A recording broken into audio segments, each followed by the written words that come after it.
Good morning, children. Have a nice day. So today we are going to study about the second PUC chapter. So one of the chapters from the unit ecology, that is organisms and population, chapter 13. So ecology unit is important for the NEET. So that's why all the chapters are also important. So which gives lots of examples, etc. You have to remember that. So first, you should know what is ecology. So ecology is a branch of science that studies the relationship between organisms and their physical and biological environment. So father of ecology, Eugene P. Odom, that is a world father of ecology, and father of Indian ecology is Ramdeo Misra. Under ecology, the chapter is called organisms and populations. So we have various levels of organization in ecology. So from the higher level to the lower level.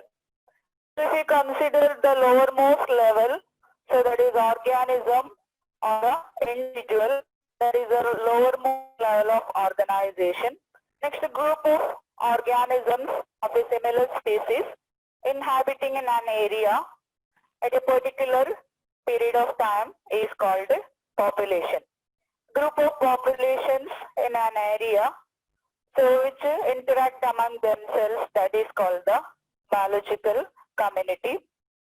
And group of biological community which maintain certain relationship between, so the abiotic factor, so that is called ecosystem. So group of ecosystem which is having the similar climatic conditions and rainfall, that is called biosphere. So this is the organizations of ecology. So ultimately the lowermost is the organism. So we'll be studying about organism as well as population. Okay. So various biomes. We already studied what is biome, isn't it?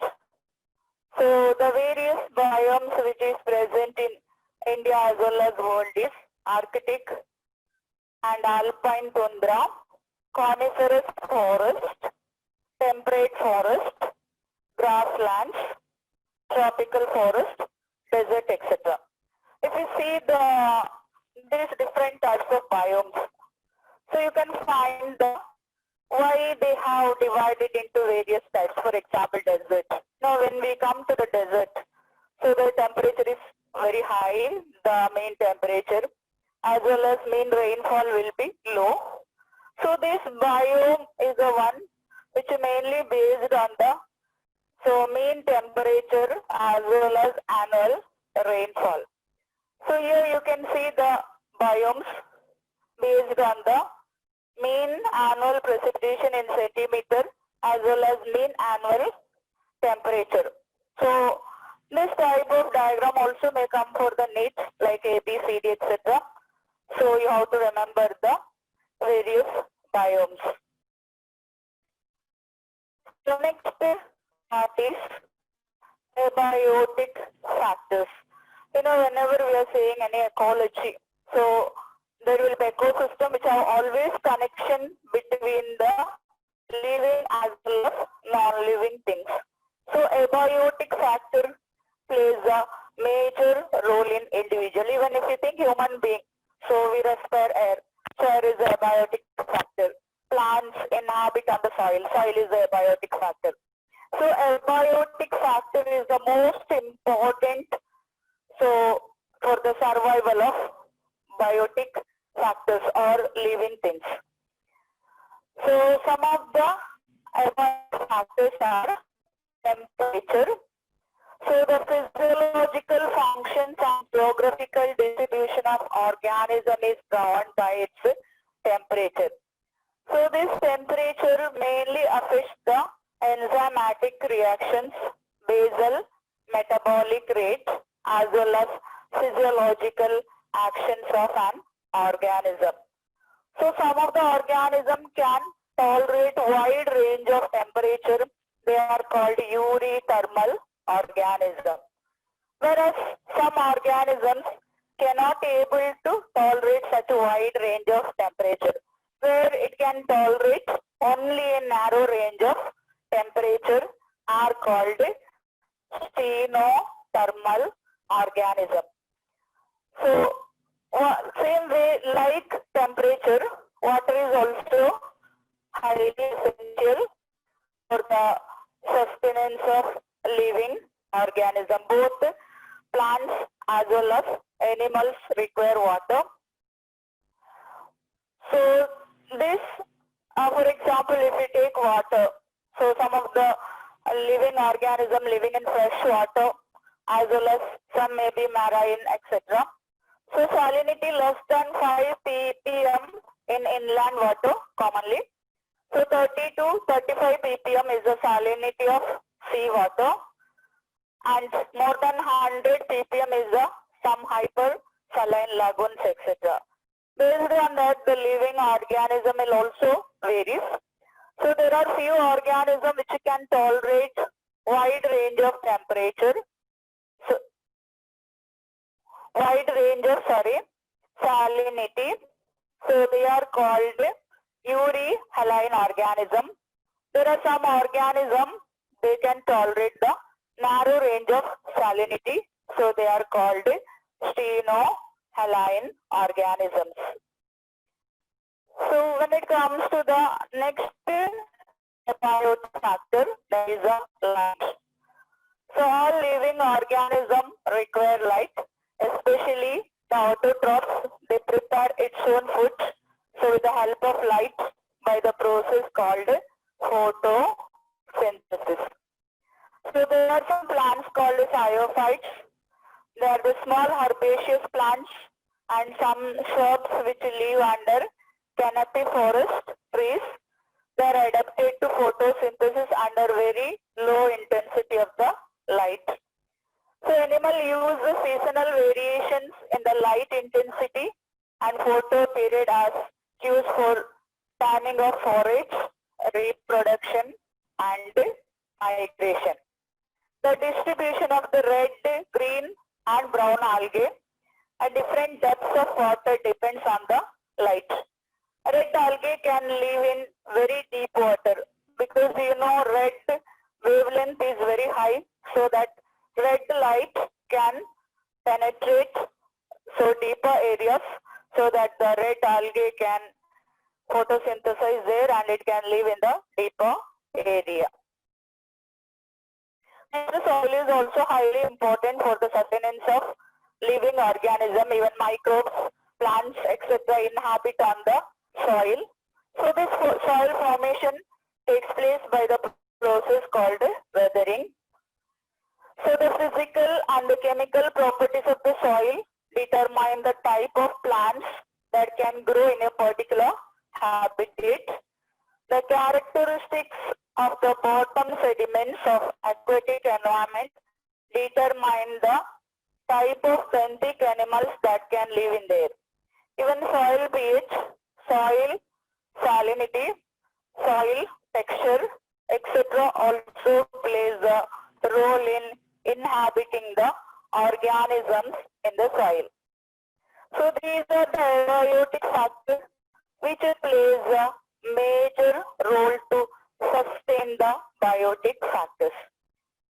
So next topic is organisms and its responses to environment. How the organisms are responding to their environment. So there are various types of responses. One of the major type of response is called regulation. So there are organisms like birds, mammals, etc., which are called homeothermic organism, which can maintain its internal temperature as well as internal osmotic concentration with respect to external changes. So this type of organisms are called homeothermic organisms. So they can maintain the homeostasis. So best example for homeostatic organisms are mammals and birds. So suppose if the mammals goes to the Antarctic area or Arctic area or any cold area, so their body temperature, for example, if we take a human being, so body temperature remains 37 degree. So it will not change with respect to changes in the external environment. Suppose if you go to desert also, our body temperature remains same. So that is called regulation. So if the animal cannot able to regulate, so then they have to go for the conformation. So most of the animals as well as plants are conformers. So they cannot maintain a constant internal environment with the changes in the external environment. So such animals and plants are simply called as a conformers. Their body temperature varies according to ambient temperature. In aquatic animals, the osmotic concentration of your body fluid varies with the ambient water osmotic concentration. So another regulation is called thermoregulation, is energy expensive process. Heat loss or gain is the function of surface area. Therefore, small animals are not found in polar region. You might have seen the animals which are living on the polar region. So most of the animals are very huge in size, which is having small ear as well as legs. Okay, but the body size is very high. So this graph is important for the NEET is concerned. You have to remember the various lines here, straight line, conformers. Okay. So this line you can find here. Then parallel line to the external level, you can find the regulators because they can regulate the homeostasis, or it can maintain its internal environment. And there are some organisms which are called partial regulators also. So you can see the graph. In the beginning, they will be the conformers. Slowly, they will adapt for the external changes. So their body will adapt. They are called partial regulators. So these lines are important for the NEET. You have to remember this graph. So next, if the organisms could not able to regulate and conform, so during stressful condition, then such organisms will move from one area to another area temporarily. So that is called migrations. So commonly the birds are going for the migration.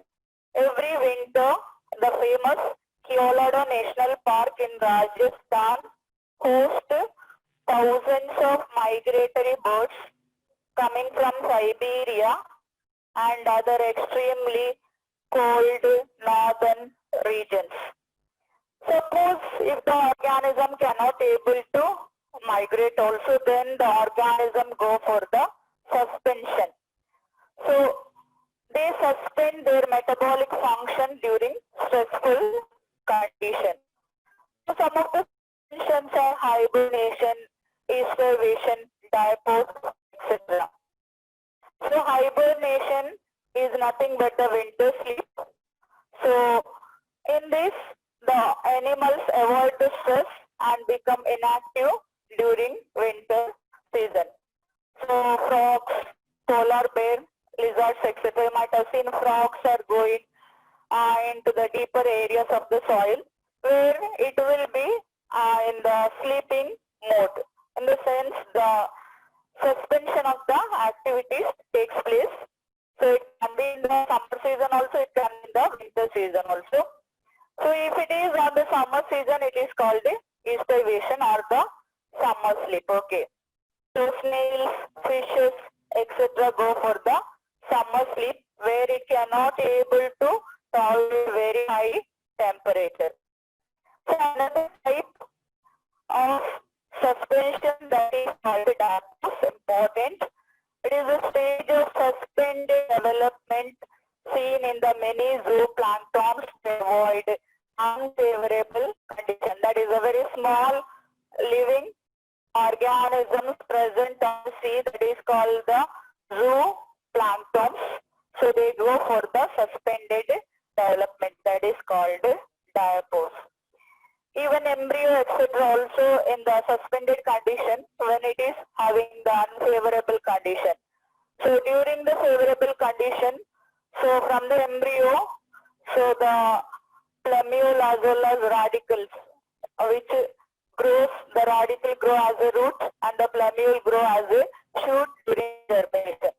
Germination is the avoiding of that suspended embryo.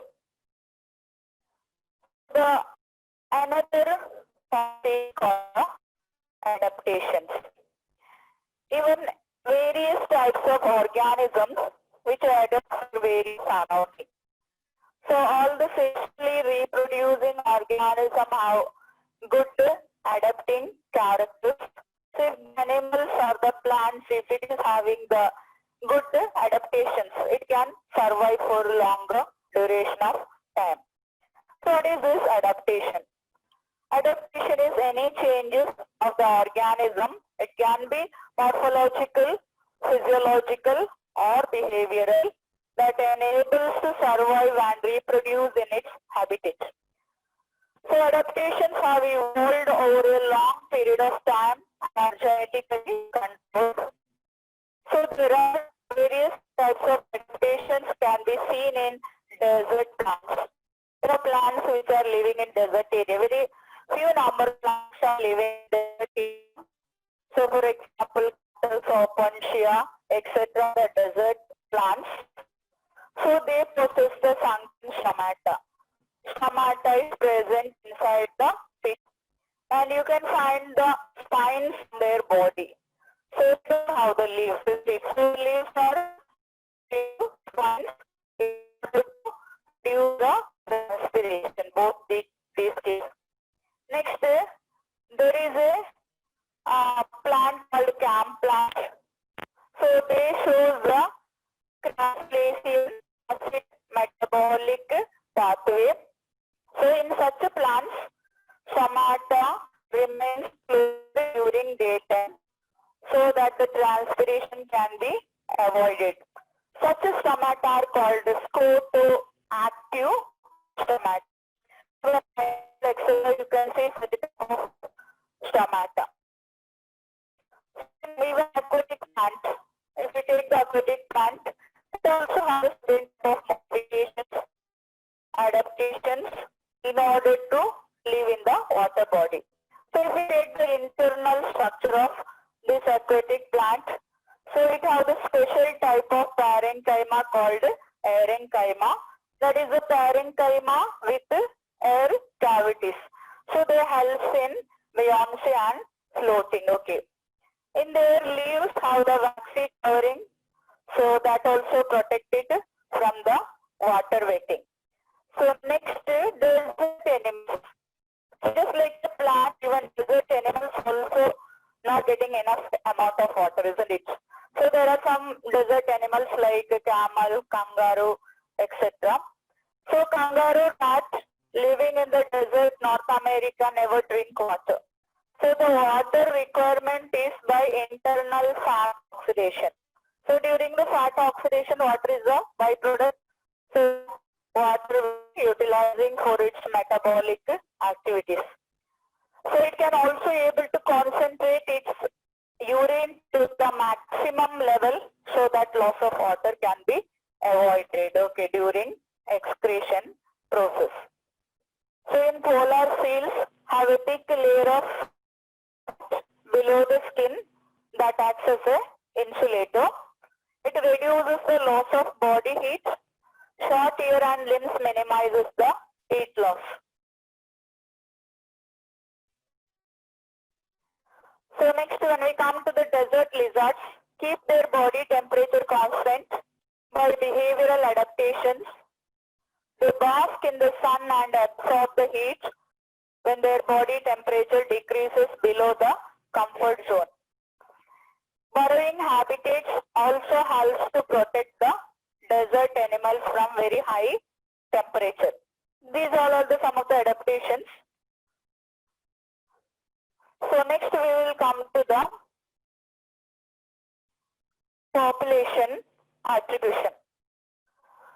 So population is a group of individuals living in a particular area, so in a given period of time.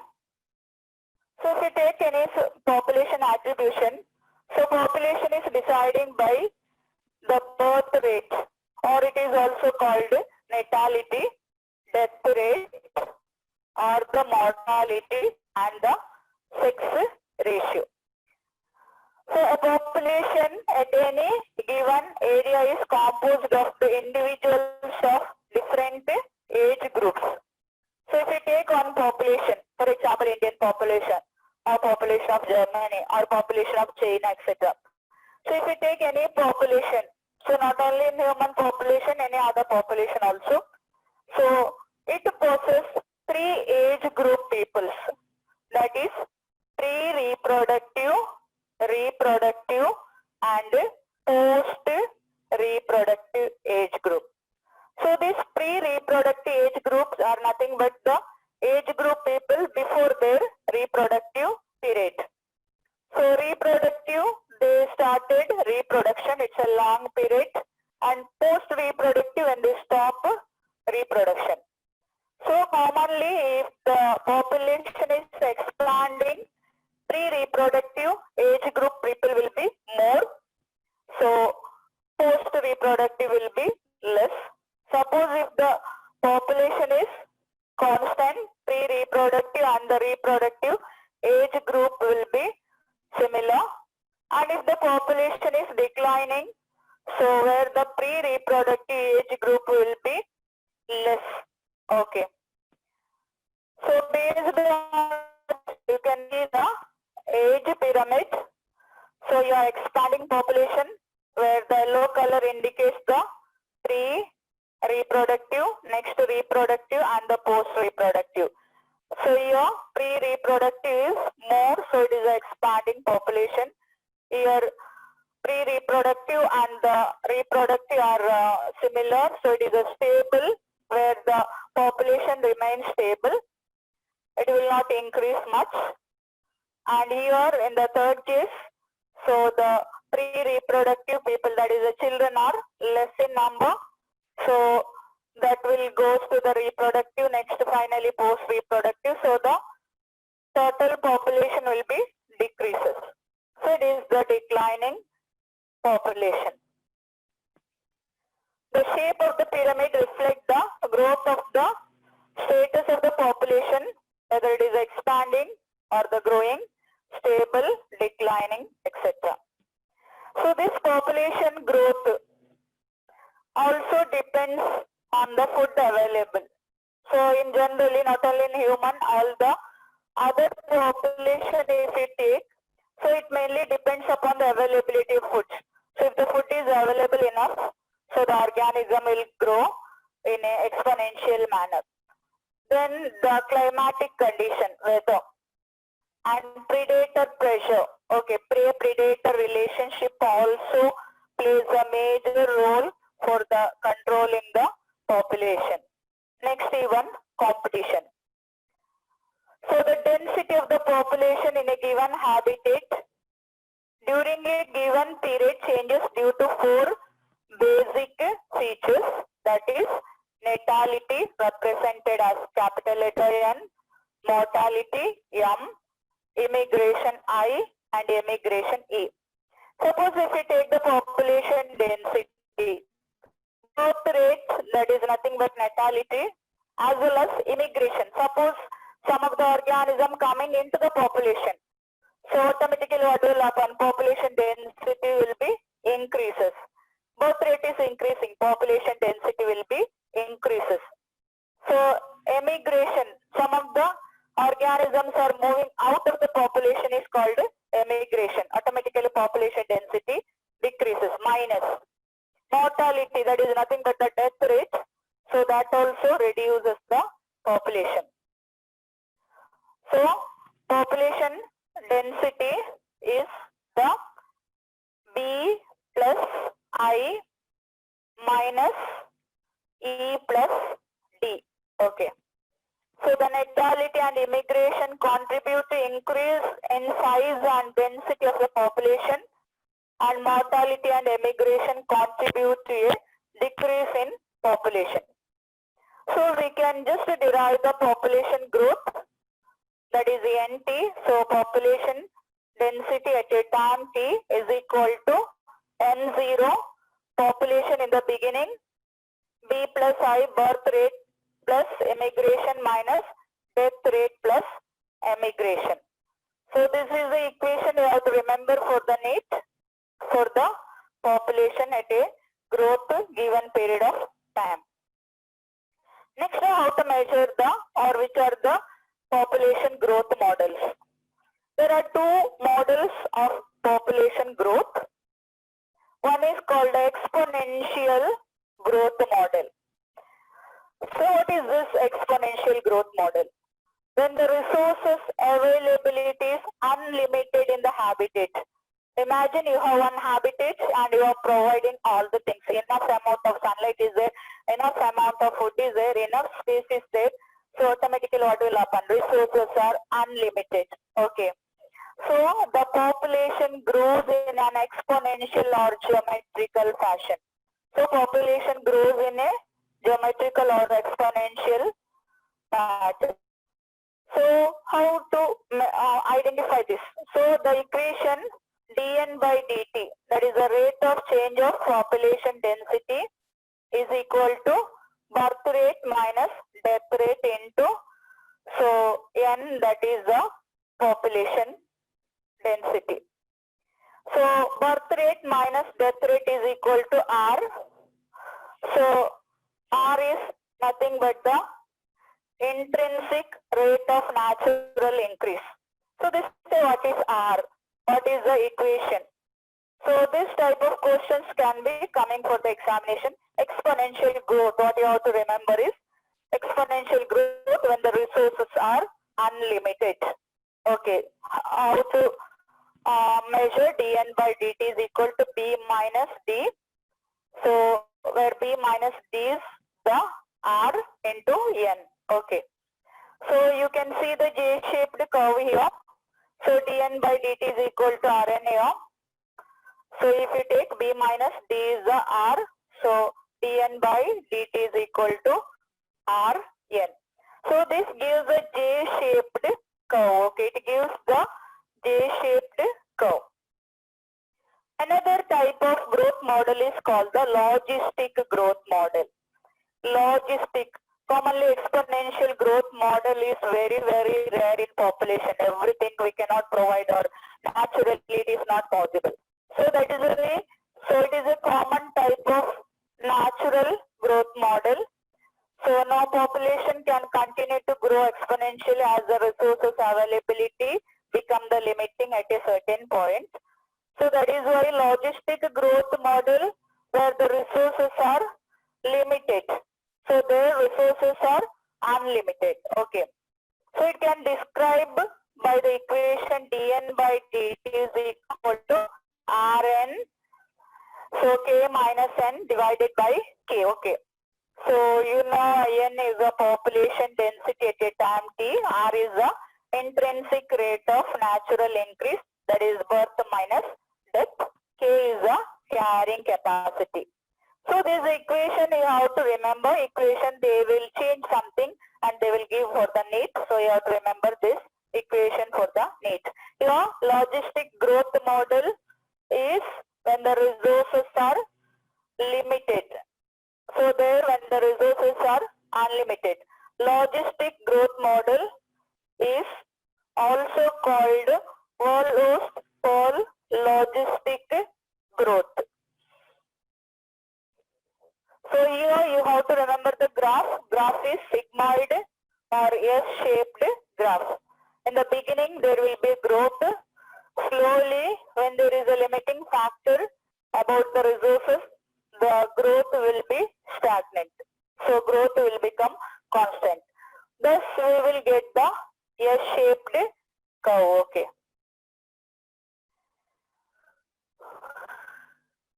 Life history variations. Evolution of populations aims at improving the reproductive fitness to the maximum in their habitats.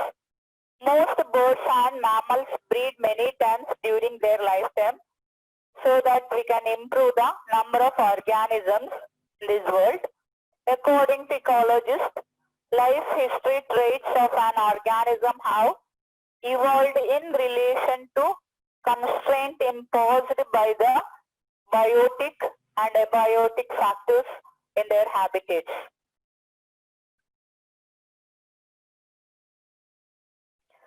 So next very important factor commonly asking for the NEET is regarding the interaction. On interaction is the sure question for the NEET.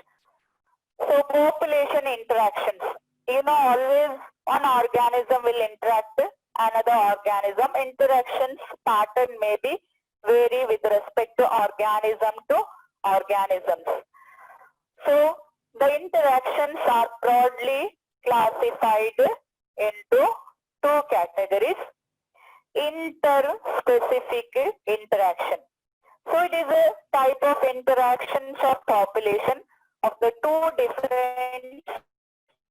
So when the two different species are interacting, they are called interspecific interaction. If same species they interact each other, then it is called intraspecific interactions. So based on that, so there are various kinds of interactions. So interactions are broadly classified into predation, competition, parasitism, commensalism, amensalism, mutualism, etc. So in this first one is a predation. If we take any interactions, commonly plus minus or minus minus plus 0, like that the signs will be there. So plus indicates the beneficial interaction, minus indicates the harmful interaction, 0 indicates neither benefited nor harmed. Okay. So first thing is predation. So you might have heard about prey-predator relationship. If you take any food chain, so an organism will be eaten by another organism, isn't it? So then there will be a flow of energy takes place from one organism to another organism. So prey-predator relationship is a very common relationship you can find in an ecosystem. In this, so the predation, it is a type of interspecific interaction. It is not intraspecific, it is an interspecific. So interaction in which predator is a strong animal, commonly larger animals or the strong animal, kills and consumes the prey. Prey should be the weaker animal. So here predator get benefited and the prey get harmed. So one organism get plus, another one minus. So predator get benefited and the prey get harmed. So this predation is a way to transfer energy from lower level to higher trophic levels in food chain. Predator keep the prey population under control, otherwise prey reach very high population density and cause imbalance to the ecosystem. So this type of interactions are highly required to maintain the ecosystem stability. So sometimes predators are used as a biological control of pests. For example, when they are growing the field, paddy field and other fields, so we can use some of the predator as a biological control agent. So ladybird beetle. So ladybird are useful to control the aphids and dragonflies. It's a type of beetle you can see here, very beautiful beetle. So it helps to control the aphids and even dragonfly. So it eats the mosquitoes and the larvae. So it is used to control the mosquitoes. So which feeds on the sap of the plants so that the plant yield will be reduces. Prey species have evolved various defense mechanisms to reduce the certain examples, certain insects. This is also important for the name. Certain insect species and frogs have camouflage. So what is this camouflage? Camouflage is nothing but cryptic coloration. So based on the environmental color, so it will change its color. So that the predator cannot able to identify the prey. So that the prey can able to escape. Even frogs, they do the camouflage. Even you might have seen the chameleon, etc., which changes its color. So another type of avoiding such predator is some changes in their body chemical. Monarch butterfly is very distasteful to its prey bird. So it has a special chemical in its body. The chemical is produced during its caterpillar stage by feeding on poisonous weeds, so that the it cannot able to eaten by any predator. Okay, so it can able to avoid. So next, there are some herbivores or predators for plants. The problem of predation is more severe for the plants than animals, as they cannot move. So about 25% of the known insects are the phytophagous and feed on the plant species. Okay, plant sap it feed, so that the plant also need some of the defensive mechanism. So plants have developed certain morphological and chemical defense mechanism against herbivores. So you might have seen some of the plants have the thorns in some spines, you can see, so that the animals cannot feed them because it will be getting hurted by these thorns or spines.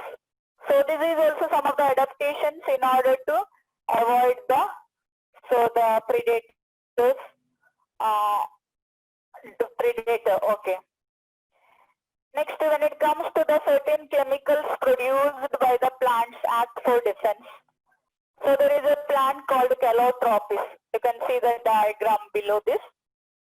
Calotropis produces highly poisonous glycosides. So that is a cardiac poison. So that is why Calotropis will not be eaten by any herbivore. So because herbivore will be getting problems, so they may die. So if it takes this, if it consumes its cardiac poison. So there are some plants which have nicotine, caffeine, quinine, so suicine, opium, etc. are the chemicals produced by plants against herbivores. So like this, there are various types of defense mechanism by the plants as well as animals in order to avoid the predation. So predation is a plus minus relationship where predator get benefited whereas the prey get harmed. Okay. Next type of interaction is a competition. So competition is an interaction among the individuals of the same species, intraspecific, or between the individuals of the different species, that is interspecific. So it can be only one interaction which can be intraspecific, and both intraspecific and interspecific, that is the competition.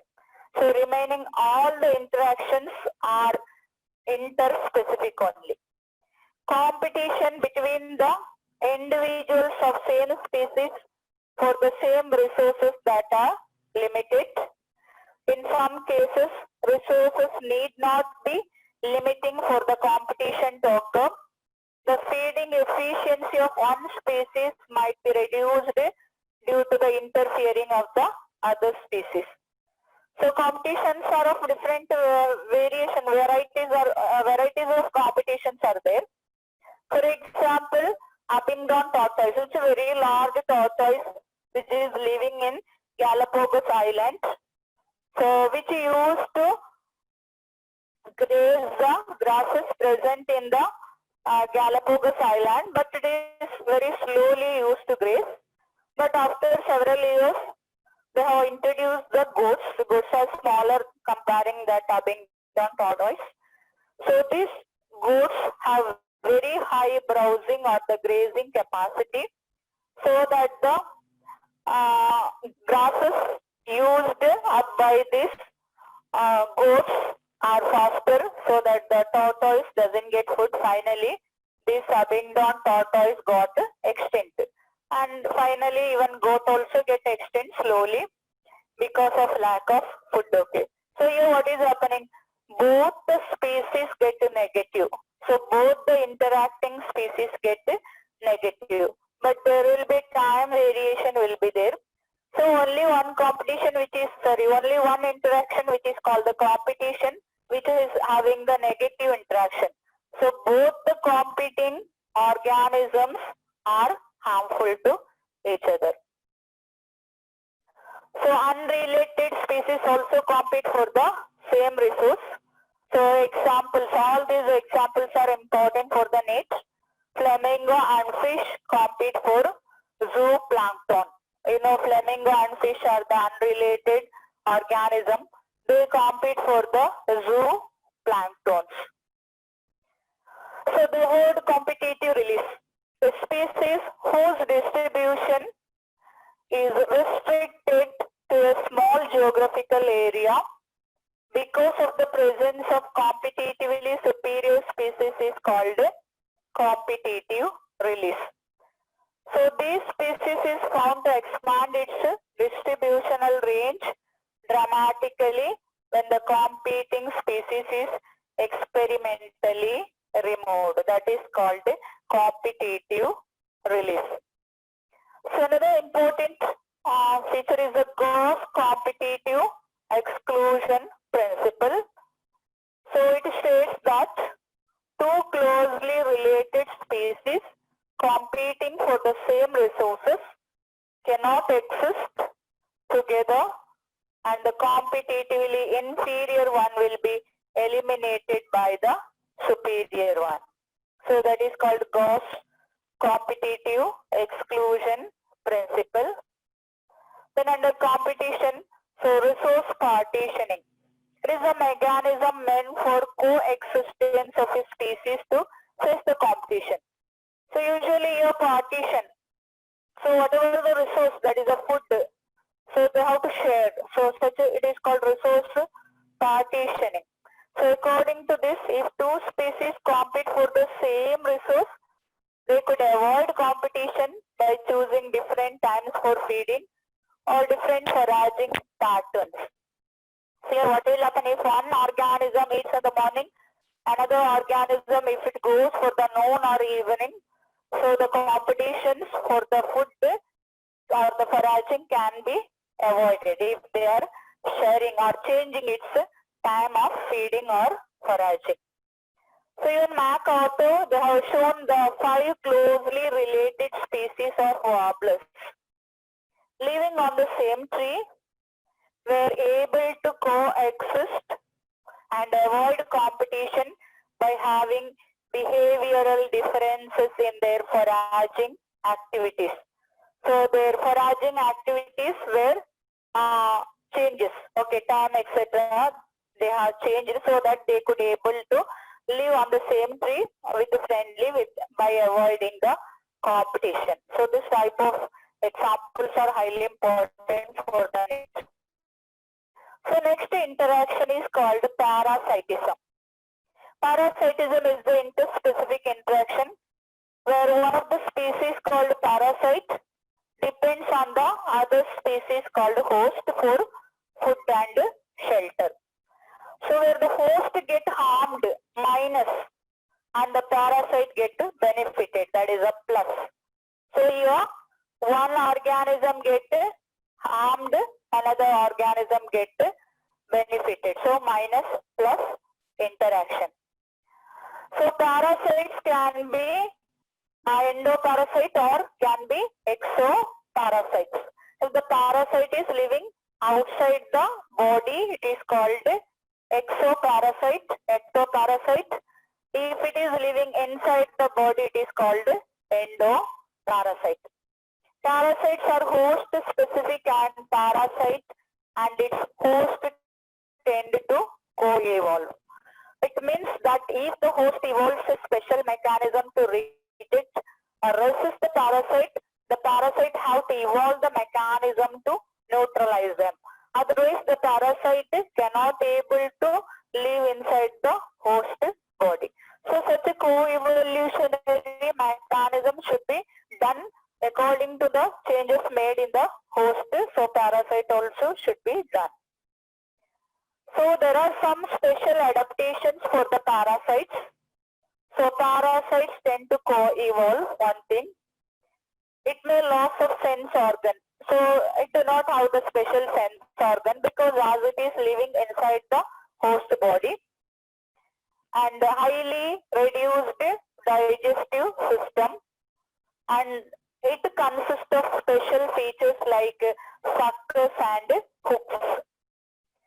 It possesses high reproductive capacity because it gets the food from the host body, and inside the host body it has the ability to reproduce. So its reproductive ability is very high. Some of the parasites have complex life cycle and generally have one or two intermediate hosts. For example, if we take Plasmodium, etc., and even human liver fluke, etc., have the intermediate host. Okay, human liver fluke have two intermediate hosts, snail and a fish. Malaria parasite have one intermediate host. Other than the human, it also needs the mosquito for its sexual reproduction. So there are some examples for the ectoparasite like lice, ticks, mites, etc., even leech. Copepods are the ectoparasites on some marine fishes. Cuscuta is a very familiar parasitic plant which grows on a trees or shrubs. So this cuscuta, which is pale yellowish in color, and it do not have the chlorophyll. So leaves are also not there, but it have the structure so called hostoria. So it will enter inside the xylem and phloem so that it absorbs the nutrients from the plant body. You can see the hostoria here, how it sucks the plant's nutrients. And there is a special type of parasitism called brood parasitism. So here parasitic bird lays its egg in the nest of its host and let the host incubate them. During the course of evolution, the eggs of parasitic bird have evolved to resemble the host egg in size and color to reduce the chances of the host bird detecting the foreign eggs and ejecting them from the nest. Find the crow as well as the cuckoo relationship.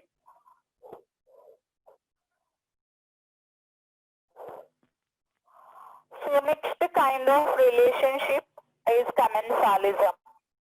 So commensalism is a +0 relationship. So it is a type of interspecific interaction in which one species benefited and the other species neither harmed nor benefited. So no changes in the other species. So best example for this type of interaction is epiphytes. So some of the epiphytes which are growing on the mango plant, etc., you might have seen. So even orchids growing on the tree branch. All these are the epiphytes. So you can see the epiphyte here. So this is Vanda epiphyte, this is orchid. So if we take this epiphyte, so epiphyte have a special type of root.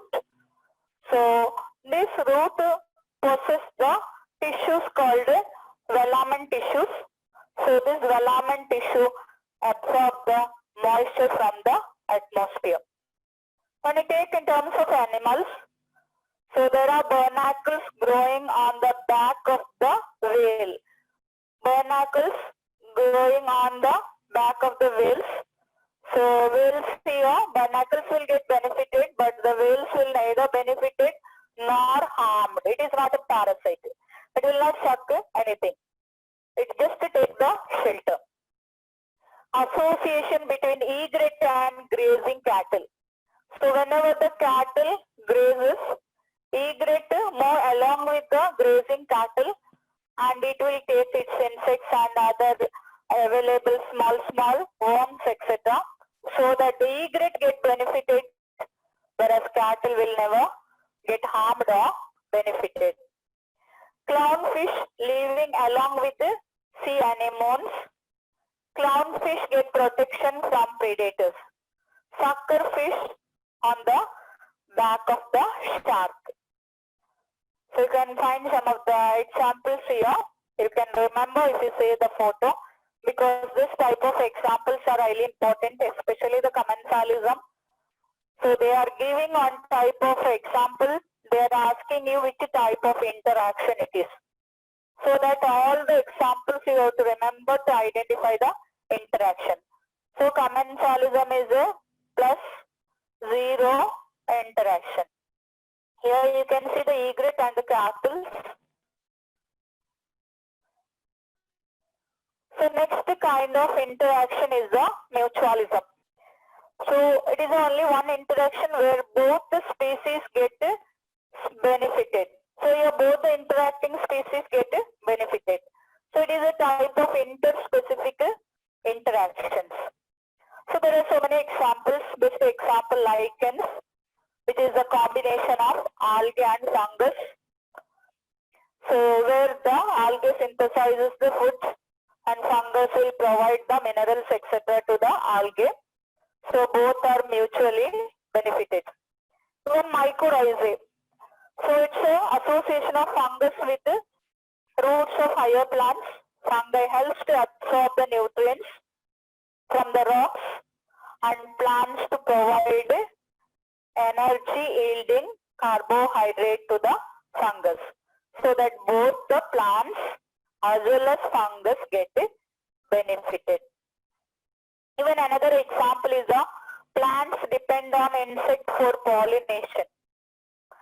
So even insect also get the nectar and pollen to eat. Thus both are also benefited, plus interaction. Animals help the plants in seed dispersal. In turn, they give fruits to the animals. So this is also another example for mutualism. Fig tree and the pollinator species of wasp. Fig species can be pollinated by its partner wasp. Okay. So what will happen? So both the species get benefited. So another type of, it's a symbiotic association. Both are benefited, that is the pseudo copulation. So pseudo copulation comes under the symbiosis. So there is a type of Mediterranean orchid called Ophrys. So it employs the sexual deceit to get pollination done by the species of bee.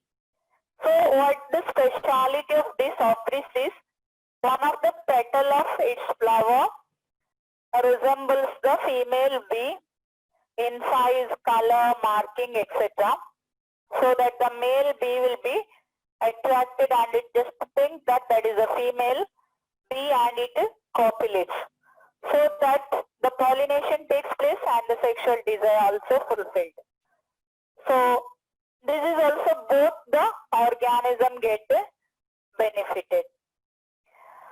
So there is a last type of interaction. So that is called amensalism. So in this amensalism, so it is a 0 minus interaction.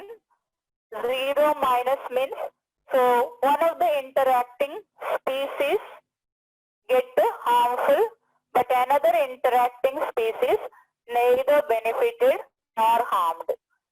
So it is the interspecific interaction in which one is harmed and another is neither benefited nor harmed. Okay. So it is minus 0 interaction. So the best example is Penicillium notatum. It is a fungus. So that Penicillium notatum secrete penicillin. For example, where the Penicillium notatum is growing, that area there will be secretion of penicillin. You know, penicillin is an antibiotic. So surrounded region, so it kills the bacteria. So what will happen? Bacteria get harmed. So but the penicillium will never be benefited nor harmed. Okay. So this type of interaction is called amensalism. There are some examples here just for the recalling. Cuscuta growing on the shoe flower plant. What is the example indicates which type of interaction? It is a parasitism, isn't it? Cuscuta, when the name comes, so it is an parasite. Loranthus, Cuscuta, etc. are the parasitic plants. Mycorrhiza, which is living on the roots of higher plants, both are benefited. Plus interaction, they are the mutualism. Clownfish, living among tentacles of sea anemone, that is commensalism. So here one get benefited, another get neither benefited nor harmed. Coil, laying her eggs in crow's nest. So this is a type of parasitism called brood parasitism. 5 closely related species of warblers living on a same tree. So that is competition with the resource partitioning. So by this the chapter is covered. So here most thing is you are remembrance with the examples.